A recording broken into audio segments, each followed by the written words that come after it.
another 5 potentially in Isabela, Aurora area, and also possibly in some areas in northeastern Luzon, central Luzon, Calabar zone, and Bicol region.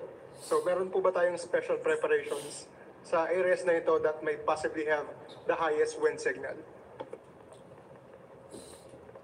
Oo, lahat nung actually we are preparing not only yung mga binanggit mo, but all the 54 areas or provinces that will be affected, no?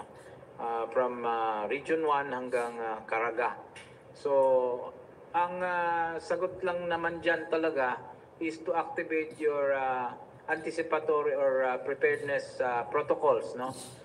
Very important dyan, magkaroon na dapat ng preemptive evacuation sa mga high-risk areas, sa coastal areas, and mga landslide-prone areas, and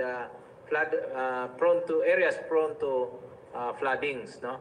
So we have the list already from NGB, no, and also Pag-asa, kung saan po yung mga areas na yan. So it's really we are appealing, or ang ating DILG ay nag-issue na rin ng mga